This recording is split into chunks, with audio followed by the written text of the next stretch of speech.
Buenas noches, ¿qué tal? Tremenda fiesta peruana en el Maracaná. Claro que hay motivos para estar contentos nosotros, que cada noche tenemos que estar relatándole la cosa política, cosa que no vamos a dejar de hacer porque el espíritu de este programa es eminentemente político.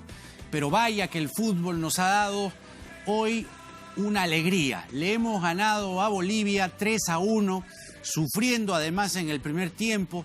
Pero ahí estaban Guerrero, Farfán y La Oreja Flores para colocar este tremendo 3-1, lo cual nos da o nos abre chances para pelear ahí el segundo puesto. No sé, no quiero ser tan pesimista con el mejor tercero, yo voy por el segundo, pero la cosa se ha puesto bonita.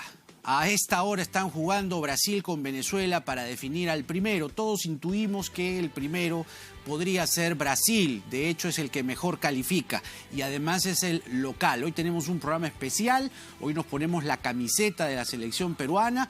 Más adelante viene Juan Carlos Vizcarra en la segunda media hora del programa para mirar a la selección en su enorme performance el día de hoy y sobre todo ¿qué nos depara finalmente con Brasil el fin de semana? Estamos conectados por el teléfono con el gran Diego Rebagliati del equipo de RPP Noticias. Tremenda transmisión la de hoy, Diego. Estás en Río, sabemos que te vas a mover durante la madrugada. Buenas noches, arriba Perú, Diego, gusto escucharte. Hola Jaime, ¿cómo estás? Buenas noches a todos los amigos de RPP. Sí, estamos acá en Río, todavía disfrutando de lo que fue el triunfo peruano, mirando lo que está pasando entre Brasil y Venezuela, que faltando 10 minutos siguen empatando 0-0, pero muy contentos porque la selección se supo recuperar, supo remontar un resultado que empezó desfavorable y difícil y creo que terminó ganando de muy buena manera y dejándonos a todos una linda sensación. Ahora, ¿qué puedes tú decirle a nuestro público respecto a este cambio de Perú? Ciertamente no es el Perú que vimos contra Venezuela. Probablemente Bolivia nos dio más chances, aunque el primer tiempo la pasamos muy mal. Pero ¿dónde crees tú que está el secreto? ¿Dónde estuvo para ti el cambio de Perú hoy? Yo creo que fue fundamental el gol al final del primer tiempo de Paolo Guerrero, ¿no? El 1-1 nos soltó, nos relajó. Era importante hacer un gol y lo logró Paolo en esa jugada. Al medio tiempo creo que Gareca ajustó algunas cosas, empezamos a terminar más las jugadas, a patear más al arco, a exigir más al arquero boliviano y a partir de la superioridad que la habíamos tenido, te diría yo, desde el inicio. El gol de Bolivia viene una jugada totalmente fuera de contexto, una jugada en un remate, una mano de Zambrano que hay, pero que ni siquiera era una jugada demasiado peligrosa. Ellos se ponen en ventaja y ahí sí nos pusimos muy nerviosos, nos descontrolamos un poco y tuvimos la fortuna de que Cueva se ilumine y entre Cueva y Paolo armen el gol del empate. Ahí el equipo cambió, se soltó, se relajó y vimos lo mejor de Perú en el segundo tiempo, ¿no? Ahora, ciertamente es verdad, en los primeros 15 minutos apareció un Perú completamente brilloso, ¿no? Con un fútbol rápido, haciendo el contraste enorme con lo que habíamos visto frente a Colombia, y no te digo nada contra Colombia antes de Venezuela y antes contra Colombia aquí en Lima. Pero ciertamente, claro, Bolivia toma o parece tomar el control luego del gol de penal, pero Perú recupera finalmente. ¿Cómo ves las chances de Perú claramente para ti en esta Copa América? ¿Nos ves como segundos? ¿Nos ves como mejores terceros? ¿Por dónde ves la cosa tú? Bueno, uno esperaba que Brasil le gane a Venezuela, ¿no? Faltan 10 minutos todavía, este resultado va a ser importante. Si Brasil logra ganar, yo creo que la posibilidad de ser segundos es muy clara. Si se mantiene el empate, vamos a necesitar un buen resultado con Brasil para quedar segundos o incluso eventualmente luchar el primer lugar, pero yo creo que el equipo va a ir mejorando partido a partido. Este resultado con Bolivia nos va a dar mucha confianza y si se dan resultados normales, en el peor de los casos clasificaremos como uno de los mejores terceros, o sea que vamos a seguir en competencia y ahí empezando la segunda fase ya puede pasar cualquier cosa, ¿no? Diego, querido, muchas gracias por esta comunicación, buen viaje y te seguimos escuchando por RPP Noticias, ¿ah? Que tengas buenas noches. Muchas gracias, Jaime. Un abrazo para todos. Un abrazo a la distancia hasta Río de Janeiro, donde está el gran Diego Rebagliati. Tremenda transmisión hoy de RPP Noticias, y siga usted las transmisiones porque realmente la transmisión en la radio se siente diferente, ¿eh? Es una transmisión muy, muy viva. Viene más adelante Juan Carlos Vizcarra. Vamos a ponernos las camisetas y vamos a analizar ya con él esta cosa mucho más menuda, ¿no? Del triunfo hoy de Perú. Pero vamos a regresar a los asuntos concernientes a la cosa política, concretamente a la reforma política, y quien le ha dado luz a los proyectos de la reforma política, presidió la Comisión de Alto Nivel, está con nosotros Fernando Tuesta Soldevilla. Fernando, ¿cómo estás? ¿Qué tal, Jaime? ¿Estás contento? Volviendo a la realidad. Volviendo a la realidad. No, sí. volviendo a la realidad. Ya no sabemos cuál es la realidad. ¿Ah? La realidad paralela. Tú te jugaste un partido hoy en la Comisión de Constitución. ¿Cómo estuvo? Un primer tiempo, pero el segundo tiempo es mañana a las 2:30. ¿No te hicieron el VAR? No, todavía. Todavía no. ¿Podría ser que sí, la señora Rosa Bartra apele al VAR o no? Debiera en algunos casos, ¿no? ¿Sí? Sí. ¿Cómo ha estado hoy la cosa en este primer tiempo en la Comisión de Constitución? Lo que ocurre es que nos invitaron a las temprano, 9:30, pero la Comisión de Constitución invirtió cerca de 1:30 en discutir las declaraciones del presidente y en consecuencia recién nos presentamos, porque también fue invitado el ministro de Justicia y funcionarios de los organismos electorales un poco más tarde. Eso ocasionó que alrededor de la 1:30 se suspenda para el día de mañana para poder seguir con el debate. La impresión que tengo es que se requiere más tiempo para discutir. En realidad se requiere explicar más, hay que responder preguntas claves que muchas veces son las preguntas frecuentes, ¿no? Y que no solamente los congresistas, sino también el ciudadano de a pie se puede hacer. Repito, esto tiene que, creo, hacerse en un plazo mayor. Sobre todo... ¿Cuánto mayor? Es difícil de precisar, Jaime, pero por ejemplo, si yo tuviera que decidir, diría una primera votación porque es una ley orgánica ahora, pero digamos el próximo semestre debiera ser el momento en que, una vez discutido y llegado a ciertos consensos, votar una ley, por ejemplo, la referida a elecciones internas, que es la que creo por ser novedosa ocasiona también muchas preguntas, ¿no? Claro, pero mira, tú dices bien en que una discusión con tanta profundidad, con tanta necesidad de debate y de entrar al detalle, para que todo quede bien en claro, porque son reglas de juego muy precisas, y nuevas. Va, me parece, en cierta contraposición a lo que manifiesta el presidente Vizcarra. No solamente has presidido la Comisión de Alto Nivel, sino tienes muchísimas horas de vuelo como analista político. Tu mirada sobre este nuevo escenario de confrontación que parece extender la pelea. De hecho, lo has visto allí, sentado en la Comisión de Constitución, el tiempo dedicado básicamente a responderle al presidente Vizcarra, que apela, a mi juicio, coincidirás, a la carta que el señor Salvador del Solar le envía al Congreso para hacer cuestión de confianza sobre los proyectos. Es decir, si los proyectos no están aprobados con las esencias que se piden en la cuestión de confianza, se cierra el Congreso. ¿Cómo ves tú esta posibilidad? Entiendo que el presidente, yo no estuve acá esos días, estaba fuera de Lima, es en ocasión de una entrevista, ¿no? Ayer. ¿No? Entonces, allí creo que la pregunta es, ¿qué pasa si es que ocurre una desnaturalización de los proyectos? ¿Se disolvería el Congreso? Porque hay que ser preciso en los términos. Cerrar el Congreso es una cosa, eso es golpe de Estado. Ese es lo que hizo Fujimori. Es disolver. Eso es lo que hizo Fujimori. En el año 92 cerró el Congreso. Con tanques cerró el Congreso. Porque además, pese a que utilizó el término disolver, en realidad lo cierra. Así es. Acá de lo que se trata es que el presidente le asiste la posibilidad de disolver el Congreso, vale decir, en ese mismo acto convoca elecciones para elegir representantes que completen el mandato. Entonces ahí no hay golpe de Estado. Pero nunca cabe sucedido, para ti la disolución. Nunca existido. Claro, pero para ti cabe la disolución en el contexto en el que se está poniendo. Ojo, el presidente tiene la prerrogativa, no tiene la obligación. Claro. ¿Te das cuenta? Entonces, si es que no se cumple, evidentemente, la cuestión de confianza, en principio ya otorgada, aparecerían como una negativa y en consecuencia ya serían dos. La primera, porque es censura o cuestión de confianza.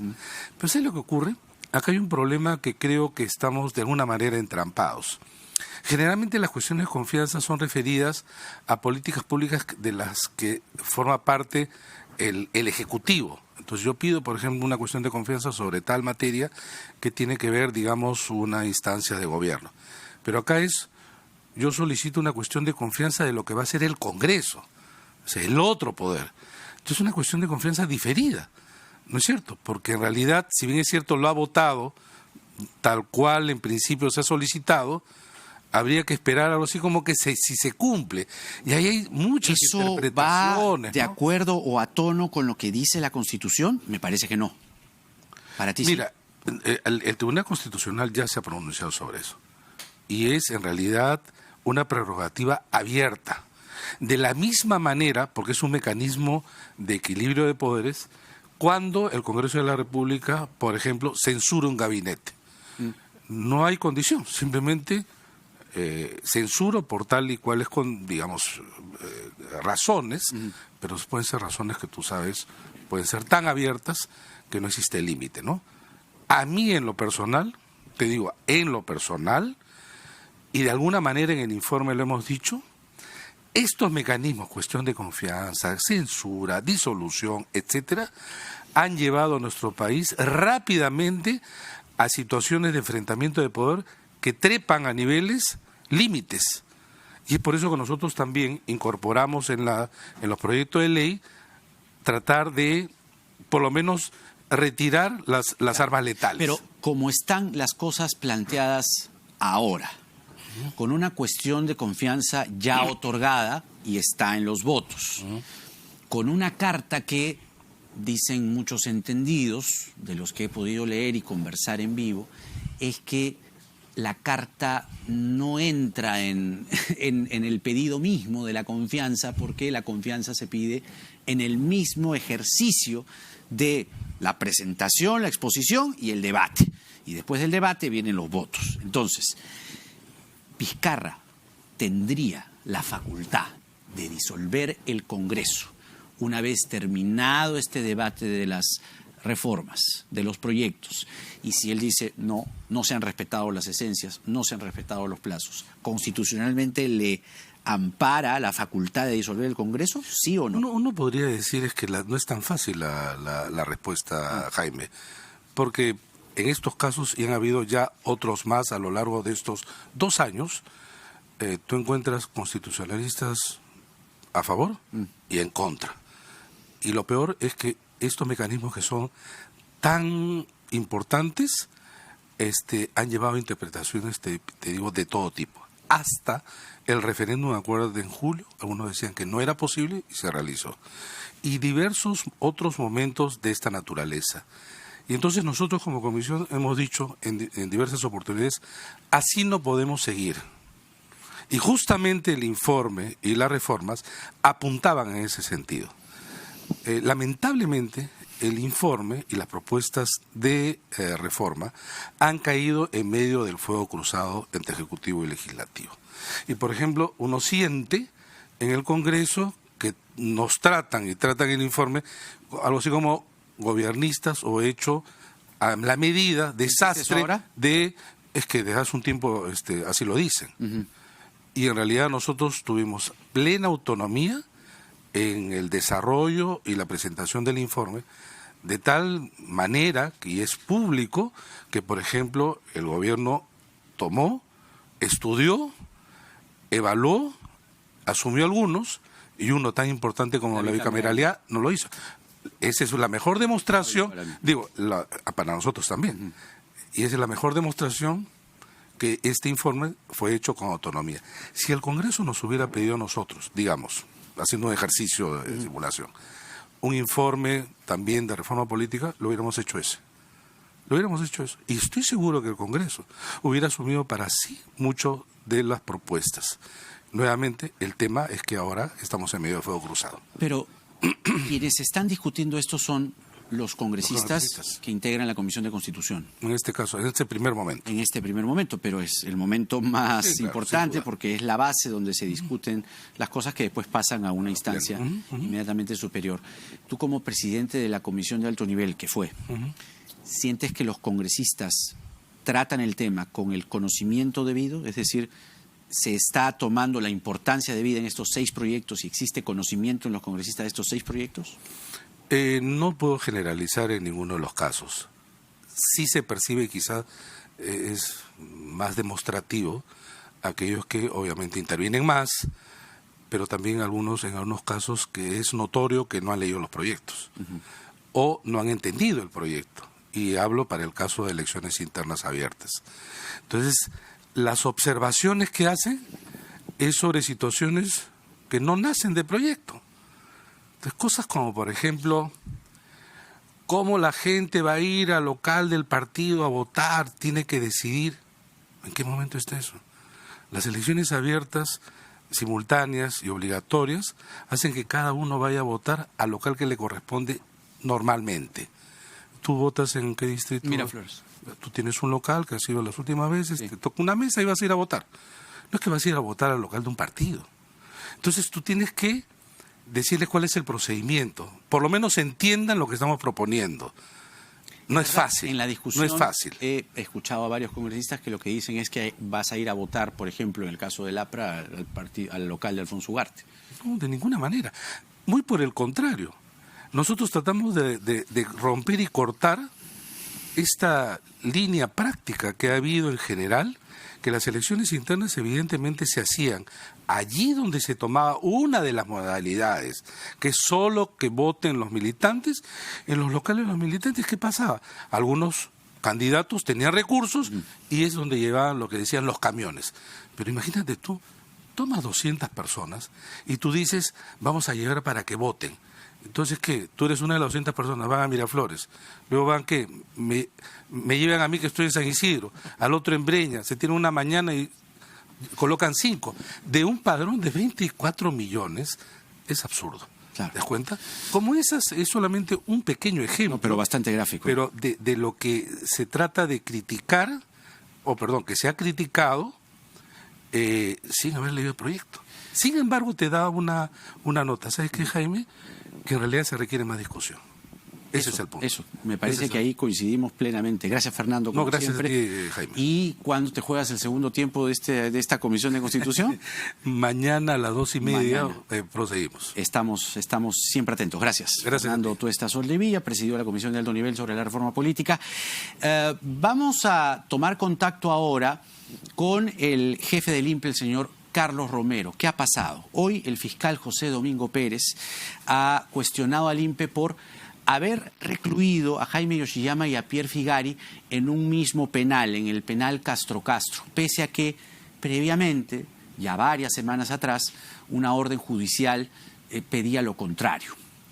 Vamos a tomar contacto primero con el jefe del INPE, el señor Carlos Romero, que está en el teléfono. Señor Romero, ¿cómo está usted? Buenas noches. Entiendo que ya el señor Figari ha sido trasladado al penal Ancón 2. ¿Cuál será la suerte del señor Yoshiyama? Buenas noches, Jaime. Qué gusto saludarlo. El gusto es mío. Sí, mire, en efecto, permítame unas precisiones.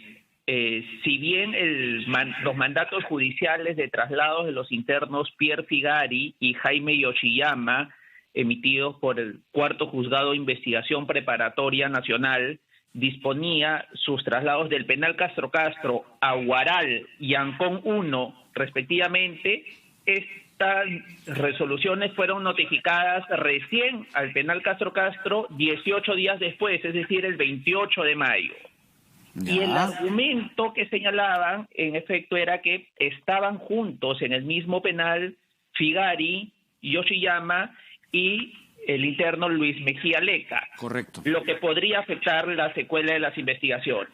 Así es. Ahí hay un tema, recibido los mandatos judiciales, usted sabe que los órganos técnicos del INPE emitieron los correspondientes informes y así tenemos que asesoría jurídica y tratamiento penitenciario de la sede central del INPE así como Asesoría Jurídica de la Región Lima, formularon sus informes el 31 de mayo, el 5 de junio y el 11 de junio, y precisaron este aspecto concordante con las normas legales, que es, si bien el juez disponía el traslado, según el artículo 2 del Código de Ejecución Penal, es la administración penitenciaria, vale decir el INPE, quien debe determinar en qué penal son ubicados los internos, en función a distintos criterios, que es seguridad, hacinamiento, el perfil psicológico, la situación jurídica, el régimen penitenciario.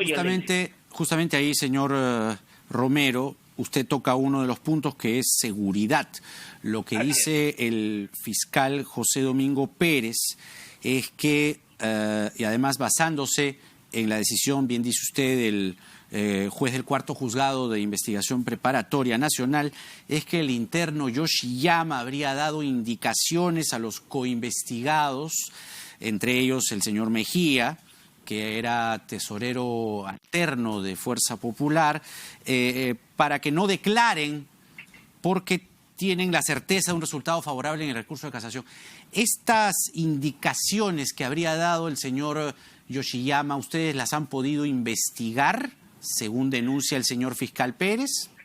Sí, Jaime, mira, el considerando preciso de las resoluciones judiciales por las cuales disponen los traslados, señala que los internos Pierre Figari, Jaime Yoshiyama y Luis Mejía Leca, al estar en el mismo penal, podría generar afectaciones en la secuela de las investigaciones, pues formaban parte del partido Fuerza 2011 como asesores. Ese es el fundamento concreto, eso es lo que nosotros como administración penitenciaria hemos recibido. El juez.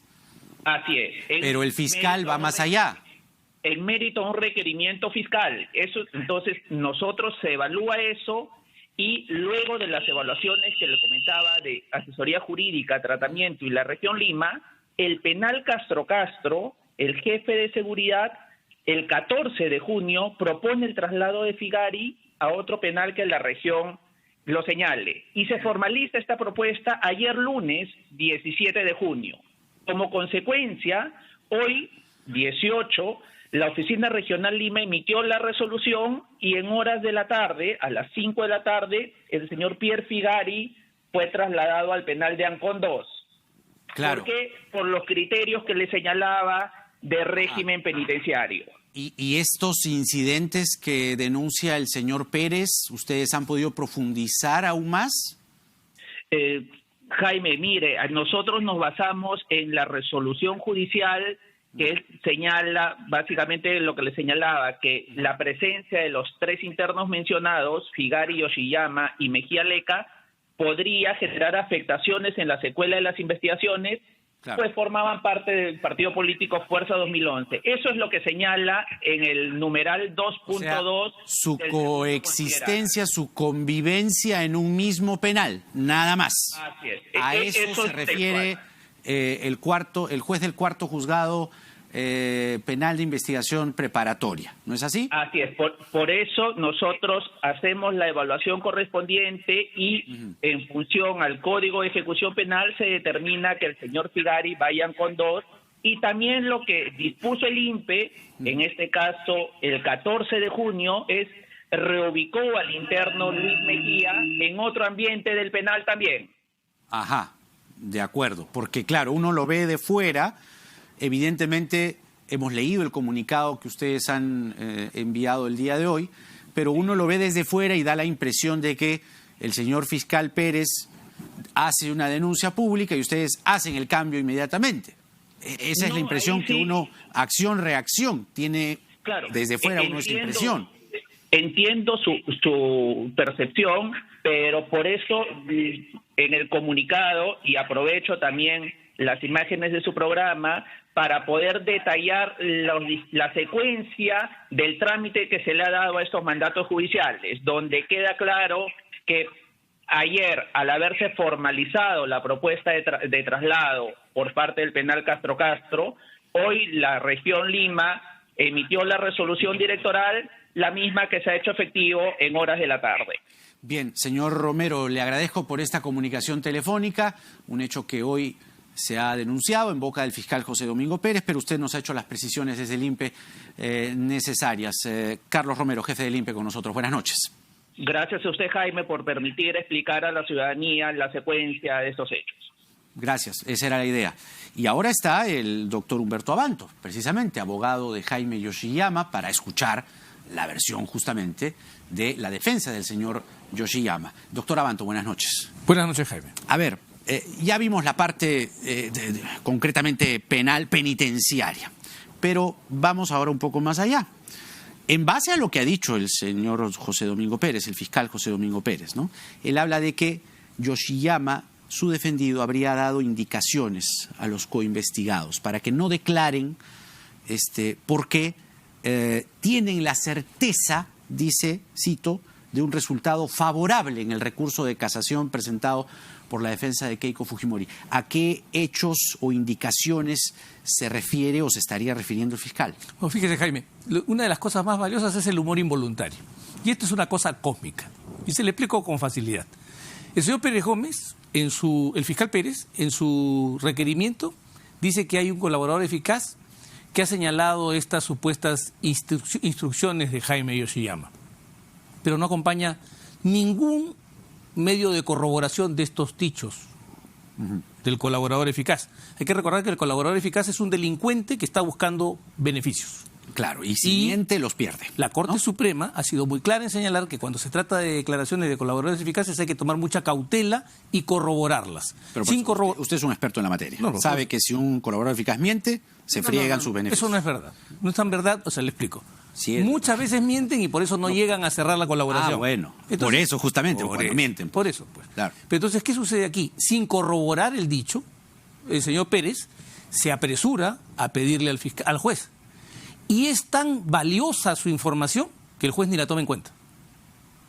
El juez lo que dice para resolver... ¿Por qué se ha producido el cambio? Escúcheme, pues, el juez para resolver lo que dice es, para mí, el hecho de que estas 3 personas formen parte de una organización criminal, de acuerdo a lo que revelan las investigaciones, así lo dice el juez, por si acaso, amerita que sean cambiados y comete entonces un delito de usurpación de funciones y de abuso de autoridad. Le voy a explicar por qué, porque se lo ha dicho muy bien el señor Romero. Conforme a la ley orgánica, la competencia de administrar los penales es exclusiva del Poder Ejecutivo. Así es, del INPE, concretamente. Particularmente del INPE. Así es. Y el señor juez, sin conocer las evaluaciones psicológicas, los rangos de seguridad, ni las condiciones carcelarias, ni la habitabilidad del penal, dispone cambiar a Jaime Yoshiyama a Ancón 1 y a Pierre Figari a Ucayama. A Huaral. Él no tiene ese poder. Él no tiene el poder de decirle al INPE, tú vas a pasar a fulano a tal penal porque no sabe cuál es la realidad penitenciaria. Y para hacerlo, invoca una norma que es absolutamente impertinente.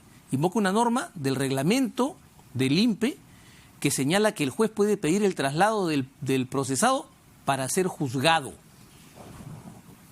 Eso ha meritado que nosotros hagamos 2 cosas. 1, que apelemos de la decisión. Se lo hemos comunicado al INPE por escrito. Se nos ha señalado fecha para la apelación el 28 de junio.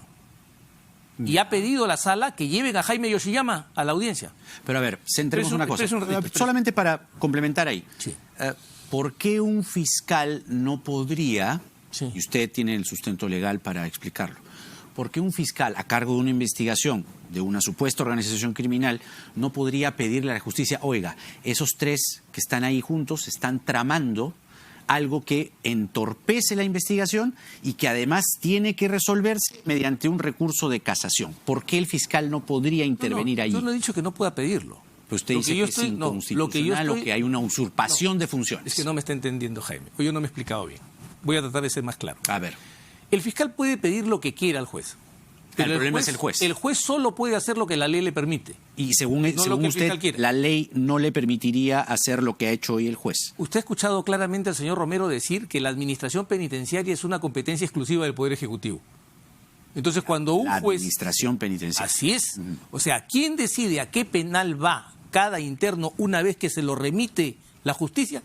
es el INPE. Es que ahí va mi pregunta, pues. Ahí va mi pregunta. Por eso le estoy preguntando Entonces, sobre sí puede pedirle, tres personas puede que pedirle, pueden escúchame, entorpecer pero una escúchame, investigación. Puede pedirle que los reubiquen, Ah, ya.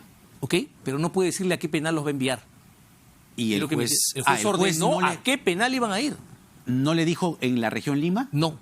Mandó a dijo- Ucayama, por ejemplo, a Pierre Figari. Lo O sea, estaba enviando a juez- Guaral. El juez le ha dicho Así al es. jefe del INPE o a la autoridad penitenciaria, mande usted a este, mande usted al otro. Al otro. Entonces, el exceso, la usurpación de funciones en su juicio, en su opinión, basada además en el conocimiento de la ley, es que está bien, el juez puede intervenir, pero no decirle a qué penal. ¿A qué penal? Sí decirle reubíquenlo. Sí, reubíquelos. Podría ser una cuestión de forma. No, no es forma, es fondo. Porque yo puedo tomar a un primario y ponerlo en una prisión de máxima seguridad, sometiéndolo a un régimen cerrado que no le corresponde. Y en por este caso eso ha pasado. Y es lo que estaba pasando, porque a Jaime se le va a pasar. Jaime es un hombre primario, no tiene antecedentes penales ni cosas por el estilo, y se le quería enviar a un penal de máxima seguridad. Por eso es que el INPE toma prevención y dice un ratito, yo no puedo hacer esto. No lo va a decir con tanta dureza como lo digo yo, el señor Romero, porque es una persona, es un funcionario Una que se autoridad puede exponer, pero yo sí puedo ser más libre de expresarme. Pero además aquí hay otra cosa que yo sí quiero dejar clara, Jaime, y es la vocación de armar un escándalo en vísperas de que se vea la casación.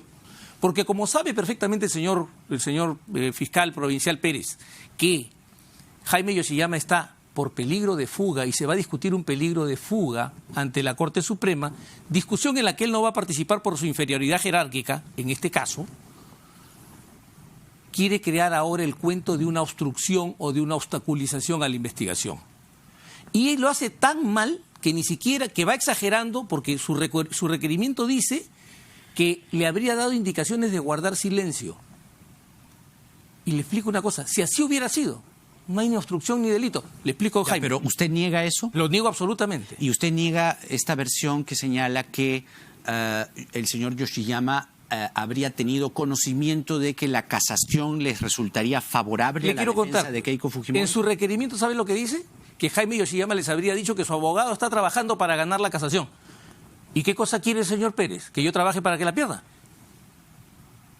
Lo que dice es que el señor Yoshiyama... eso es lo que él dice verbalmente. Por eso, le estoy explicando. Sí. Lo que él dice es que el señor Yoshiyama tendría conocimiento de que la casación le va a resultar No, favorable. eso es una cosa que ahora él dice en los medios, pero no es lo que dice en su requerimiento y yo se lo pongo a la vista. ¿Qué dice en el En requerimiento? el requerimiento dice que le habría dicho Ajá. que hay buenas expectativas respecto de la casación y que su abogado estaba trabajando para eso. ¿Y para qué cree que trabajo yo? ¿Para perder el caso?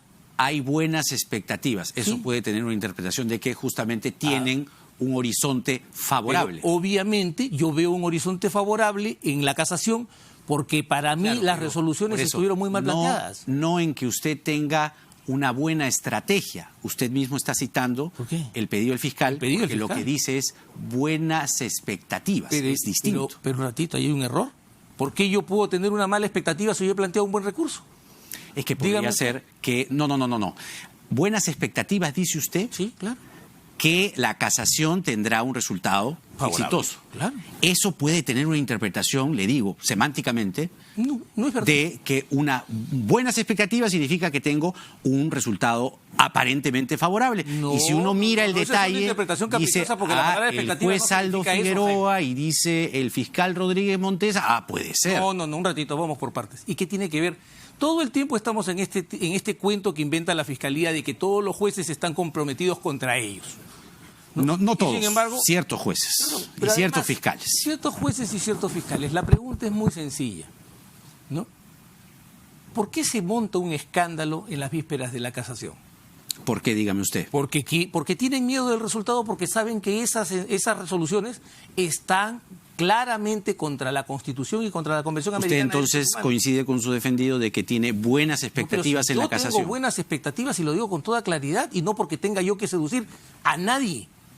Porque a mí no me conocen visitando a los jueces ni a los magistrados. ¿Usted cree que van a tener un resultado favorable? Yo creo que la razón manda que, y si se siguen los mandatos de la Corte Interamericana de Derechos Humanos y del Tribunal Constitucional, tendría que ganarse esa casación. Vamos a estar muy atentos a lo que pase en esta Pero casación. sí quiero cerrar esto brevemente, diciendo, por favor. La palabra expectativa no genera una visión torcida, pero además subrayo, El idioma tiene una riqueza tan grande que la sinonimia a uno le permite colocar diferentes acepciones. Le explico. Cuando uno tiene buenas expectativas, podría uno pensar que el resultado le va a ser favorable. Así es. Yo deseo que sea favorable. Vamos a citar a Marta Hilder y vamos a tener una hora de programa. Pero quiero que cerremos. Brevemente. Esas son las palabras que él pone en la boca de mi cliente y que no puede demostrar que esas palabras hayan estado en boca de mi cliente.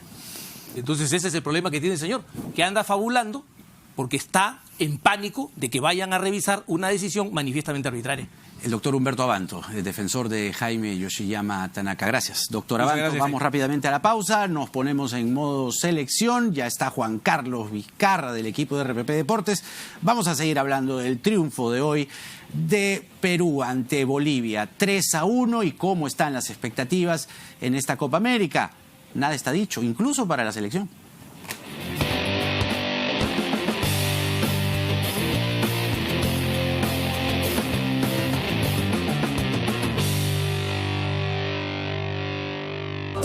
¡Ese árbitro no cobra nada!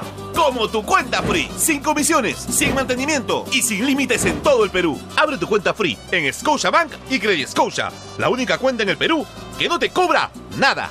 ¿Escucharon?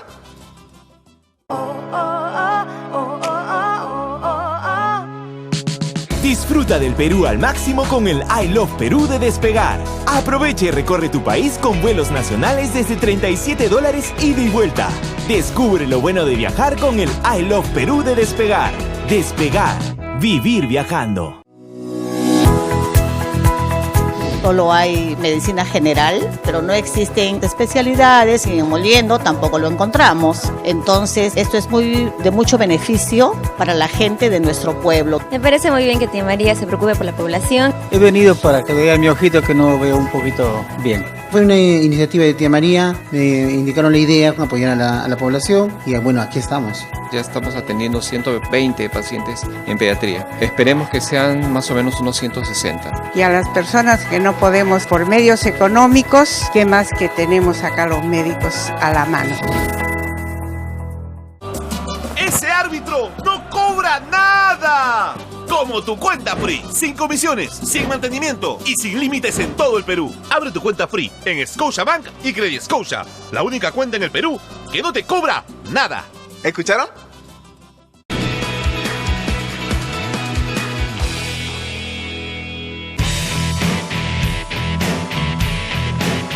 Para la preparación de los atletas nacionales de cara a los Juegos Panamericanos, el Instituto Peruano del Deporte creó el Top Perú Lima 2019, que incluye a los 153 mejores deportistas nacionales que competirán en la cita multidisciplinaria. La presentación de este grupo de élite fue creado para que los integrantes se beneficien con bases de entrenamientos y más competencias internacionales. El objetivo es que los deportistas tengan mayores posibilidades de ganar medallas en Lima 2019.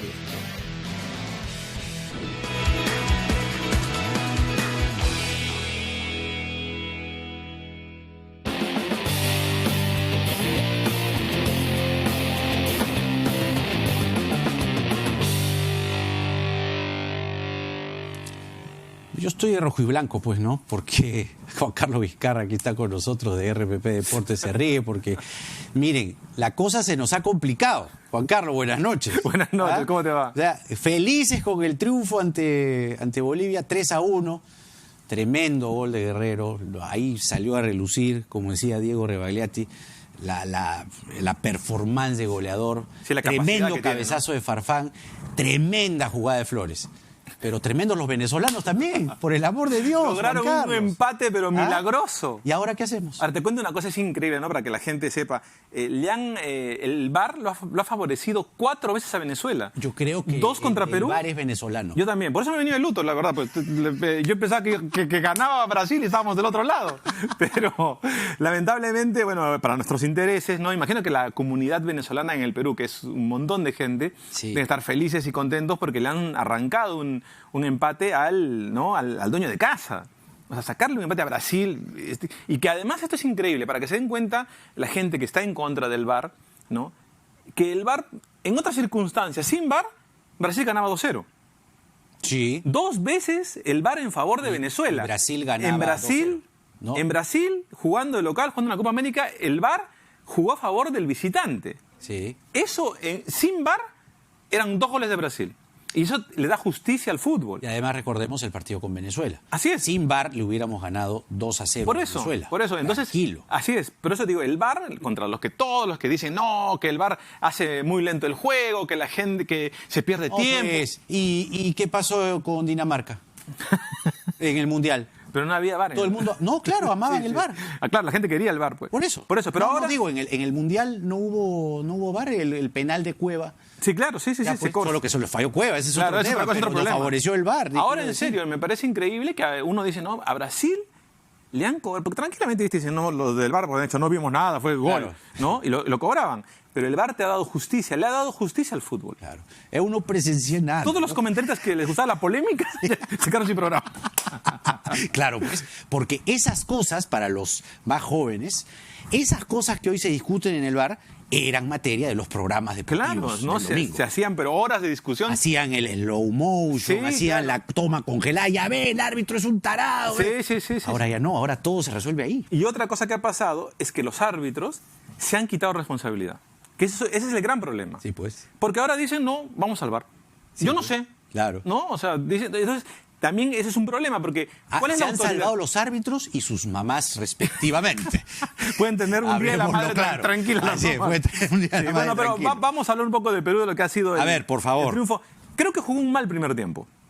O sea, volvió a jugar mal. No sé, a ver. Yo creo que los primeros 13, 15 minutos tuviste un Perú que, wow. Sí, salió a presionar todos. Sí, o sea, no era el Perú de Venezuela. No. Menos el de Colombia. No, para nada. Ya, pero te has dado cuenta. ¿Dónde está el quiebre ahí? Sí, hay un momento clave que creo que tiene que ver con el gol de la Foquita Farfán. Si alguien se pone a mirar la cara de la Foquita Farfán y la cara de Flores en el festejo, hay una cara de bronca, pero creo que bronca con ellos mismos, porque el equipo en algún momento le está pasando que el equipo no se encuentra. Ajá. Viste que en el partido pasaba, ¿no? Salió a presionar a Venezuela, a Bolivia. No le pudo marcar un gol. Encima, penal para Bolivia. Se te viene el mundo abajo. Sí. No estás logrando resultados. No, y con lo de Venezuela, o sea. No habías hecho goles en 2 partidos seguidos, ¿no es cierto? Necesito gol contra Colombia, necesito gol contra Venezuela. Dices, encima, el profesor nos cambió de sistema. Pasó de un sistema, el partido contra Venezuela, al partido contra Bolivia. Y no nos sale nada. En ese momento, ¿sabes lo que piensa un jugador de fútbol? Que todo está mal, que empiezas a equivocarte, a confundirte. Y por suerte llega que la jugada de Paolo Guerrero es un pase enorme de Cueva. Cueva creo que se ha reivindicado con creces hoy día. Lo veníamos siguiendo a Cueva porque no juega en Santos habitualmente, pero sabes que Sampaoli le puso un preparador físico solamente para Cueva. O sea, tenemos que agradecerle algo a Sampaoli por eso. Porque lo ha venido recuperando a Cueva. Mira tú, Sampaoli. Seguro, Salud, sí. Sampaoli. Salud, Sampaoli. No festejes tanto. No, por favor, no, es café, no. Y ahora... No me eches así, que ahí tenemos guardado el vodka. Por supuesto, para festejar. Pero entonces, en el segundo tiempo, sí creo que Perú se encontró con lo que todo el mundo espera de Perú, ¿no? Más juego asociado. Yo creo que el empate les dio una confianza que no tenían en el primer tiempo, ¿no? Estaban, digamos, lejos del empate. Eso, yo creo que eso fue fundamental, lo decía Diego más temprano. Sí. Si nos íbamos 1-0 al descanso, no. Porque ya tienes 2 rivales. Uno es el marcador y otro es el tiempo. Y el VAR. Claro, y el VAR también nos juega en contra siempre. Claro. 3 rivales. En serio, te juega eso, porque en la cabeza del jugador dice, ¿cuánto falta? Y no vas logrando el empate. Ajá. Entonces, va corriendo el tiempo y te estás confundiendo más. Ahora, la performance de Guerrero también se despliega en la cancha, no solamente en el primer gol, sino durante el partido, que le decía, ¡ey! ¡Oye, vamos! Hoy Paolo se puso el equipo al hombro. Sí. Digamos, pero además, lo que necesitas tener es un líder dentro de la cancha. Este equipo, por ahí tú ves que tiene jugadores que tienen energía, que mandan en la cancha. Pero hay un líder siempre que es el que pesa en el equipo, y en este caso Paolo, en lo que tú marcas, tenía indicaciones para los jugadores, ¿no? O sea, les hablaba, les corregía situaciones, dónde ponerse, dónde pararse. Y a partir de eso creo que encontró, ¿no? Y mira que el segundo gol es un pase de Guerrero. Guerrero mete un pase notable a Farfán. Tremendo pase, se la pone en la cabeza. En la cabeza, sí, porque no es un centro, ¿no? Porque te das cuenta que la pelota donde la pone, y se había dicho mucho, y lo dijimos en RPP, era flojo Bolivia de arriba. Brasil le había llegado muchísimo, pero hace un gol Coutinho que es más chiquito que tú y yo. entonces le hace un gol a Bolivia de cabezazo. Sí. Entonces era flojo Bolivia, entonces eso lo lee bien Paolo, le mete el centro y marca Farfán. A ver, hablemos del resto del grupo, incluido Perú. ¿Cómo ves tú? Complicadísimo. Ah, ya. Por eso, pues ahí voy. ¿Cómo ves tú el Venezuela-Bolivia? Y yo creo que ya me incliné por el primero. ¿Cómo ves tú, sobre todo el Perú-Brasil? Ya, bueno, lo de Perú-Brasil, ellos tienen que ganar, porque si no se pueden quedar como... O sea, Perú tiene que ganar, ¿o no? Perú tiene que ganar y también tiene que ganar Brasil. Por eso. Sí, me refiero. Ahora, lo que pasa es que es complicado. Para nuestras chances, me refiero. Sí, ahora para nuestras chances tendríamos que sacar como mínimo un empate. Ya, pero ahí, ¿qué? Estamos jugando a la de mejor tercero. A la de mejor segundo. Pero hoy tenemos 4 puntos. Ya. Con un empate haríamos 5. O sea, segundo vas a entrar. Ya. Ahora, ¿qué pasa? Venezuela ya tiene asegurados. Ahí. Claro, ya tiene asegurados 2 puntos. Todo el mundo dice le gana a Bolivia, ¿no? No sé. O sea, en serio, partidos hay que jugarlos, porque la gente dice, Bolivia no tiene nada, es un desastre. Pero nos hizo un gol a nosotros, que supuestamente somos más que Bolivia, ¿no? Somos más que Bolivia, pero nos hizo un gol. ¿No le puede marcar un gol Bolivia a Venezuela? Puede ser. Y Venezuela le puede meter 2. Y también le puede meter, seguro. Estamos en el juego de lo que podría suceder. Pero creo que se nos va a complicar a nosotros mucho porque Brasil va a salir con todo. Va a salir a matar, Juan Carlos. Pero tenemos el VAR de nuestro favor. Sí, eso hay que verlo, Juan Carlos. Gracias. Se ha complicado mucho el grupo. Eso. Se ha complicado la posición en la que supuestamente vamos a pasar la segunda ronda. Yo ya la veía, decía ya. Brasil primero con 6. No, la gente está en su casa destapando, pero... Brasil primero cervezas. Con 6, Perú con 4 y de ahí, claro, 5 podría ser si le empatamos a Brasil. No, pero ya 4. Y el resto abajo, 3-1. Claro, uno se imaginaba. Ese era el panorama más bonito para Perú. O sea que ahora se pone más intenso. Y te pusiste la camiseta, eres un héroe, ¿eh? Ya, para que veas. Qué grande. Vuelves a venir el lunes, ¿qué te parece? No sé si traemos suerte. No digas eso. Cállate. No, capaz yo, porque he venido de negro. Así. No. Vas a venir ahora con tu camiseta. ¿En serio? Que diga Vizcarra. Puedo venir de jugador de fútbol, ¿no? Ya, sale. No me hago venir así. Gracias a Carlos Vizcarra de RPP Deportes. Escúchenlos en la transmisión radial, que tiene otro feeling. Sí, otra cosa. Yo de verdad lo que hago es pongo mute y escucho la... Sí, mucha gente en el país hace buenísimo, eso. buenísimo. Sí, es buenísimo. Gracias, Juan Carlos. No hay por qué, Jaime. Vamos a la pausa y no me voy a quitar la camiseta porque vamos a hablar de economía. Y cuando uno habla de economía, tiene que ponerse la camiseta. Álvaro Ledgar. Eres un peruano camiseta. Soy un peruano camiseta. Seguro. No solamente en el fútbol, también en la economía. Álvaro Ledgar, editor de Semana Económica, viene para hablar de cuáles son las proyecciones para este año, sobre todo después de las declaraciones que hizo el ministro Oliva en ampliación de noticias más temprano. Nada está dicho, tampoco en la economía.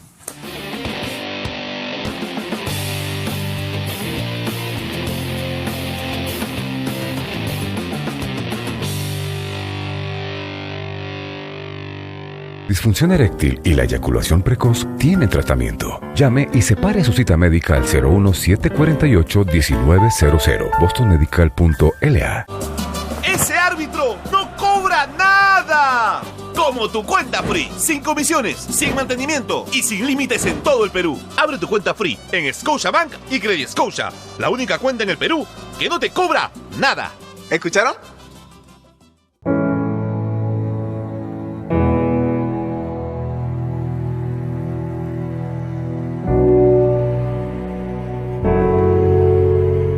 Como tantas veces, RPP Noticias presente en el debut de Perú en la Copa América 2019. Vamos a vivir el Perú-Venezuela. Hoy hacemos un homenaje a la partida de nuestro querido Daniel Peredo. Su voz sigue viva en RPP Noticias, acompañando a nuestra selección, Gino.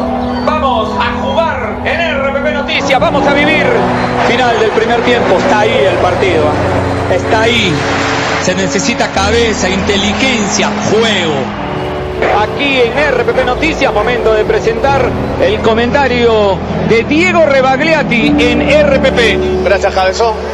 Qué emoción escuchar a Daniel. Y en este homenaje que le estamos haciendo a Daniel Peredo, en este homenaje de RPP Noticias, queremos decir que la asociación que lleva su nombre tiene un objetivo. Y el objetivo es construir canchas de fútbol por todo el país. Una cancha más va a haber.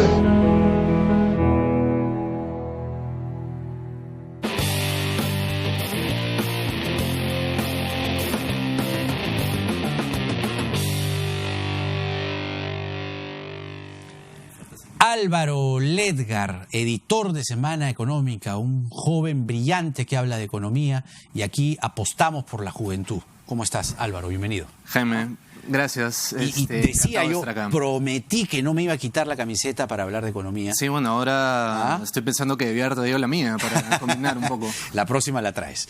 ¿Por qué? Porque estamos un poco cabezones con la economía. Y yo te pido que transmitas lo que haya que transmitir con la frialdad, pero a la vez proyectándonos en cifras responsables. El ministro de Economía esta semana en Ampliación de Noticias se ha sincerado y ha dicho que, miren, no va a ser el crecimiento de 4.2, sino que estamos hablando de 3.7. Hay indicadores que hablan de menos. ¿Tú cómo la ves? Yo creo que la proyección de 3.7 todavía es muy optimista. La de 4.2 era completamente... O sea, ya es imposible. Ya es imposible. La mayoría ya están de acuerdo en que un crecimiento de 4% por encima, que era lo que se proyectaba en enero, ya es imposible. Y que ahora, básicamente, con que terminemos el año por encima de 3%, estaríamos hablando de un buen resultado. Pero ¿dónde está el problema? Escuché al ministro Liva también y él dice que las bambas, ¿no? Las bambas y la pesca. Ahora, la pesca también tiene altos y bajos, depende de las temporadas. La inversión pública, ¿por qué está tan trabada? ¿Por qué tiene este freno la inversión pública? A ver, creo que tiene razón en lo que ha dicho. La economía se ha desacelerado principalmente en los sectores primarios. Ciertamente en la pesca, en la minería, el tema de las bambas es productor de 2% de todo el cobre que se produce en el mundo. Entonces, evidentemente, esa paralización golpeó. La temporada de anchoveta se ha contraído 90% el sector. Pero creo que hay que ser bien enfáticos en distinguir lo que es producto de la política y lo que es producto de factores quizás un poco más volátiles, un poco más exógenos. Y que con eso difícilmente vuelvan a repetirse en lo que queda del año. Por ejemplo, está el tema de las bambas. Por ejemplo, está el tema de que en hidrocarburos ha habido una contracción porque se detuvo la refinería en Southern. Y está el tema de la inversión pública. Ahí voy, porque los críticos del gobierno dicen, no, el gobierno no está mostrando reflejos ante una situación de parálisis. Oye, y que se reporte que ya en 10 años el crecimiento se detiene, pero se detiene, preocupa. Definitivamente. Ahora, la inversión pública, no olvidemos que estamos en un año de cambio de autoridades regionales. Y eso históricamente siempre ha supuesto una contracción de la inversión pública. Incluso si tú miras otros años como el 2011, la contracción fue muchísimo mayor. Entonces era una cosa que ya se esperaba hasta cierto punto. Es innegable que también ha habido una falta de velocidad con el tema de la reconstrucción. Pero este tema de la inversión pública se ha contraído más que nada por el tema de autoridades regionales. Permítame un acápite. Sí. Esto de los gobiernos regionales y municipales, gracias Ollanta Humala. Porque en el gobierno de Ollanta Humala se prohibió la reelección. Porque vamos, hay que decirlo claramente, si hay gobiernos regionales o municipales que están haciendo bien las cosas, ¿por qué no el pueblo le puede dar una segunda oportunidad? Y ahí tienes un problema también. De acuerdo, totalmente de acuerdo. Pero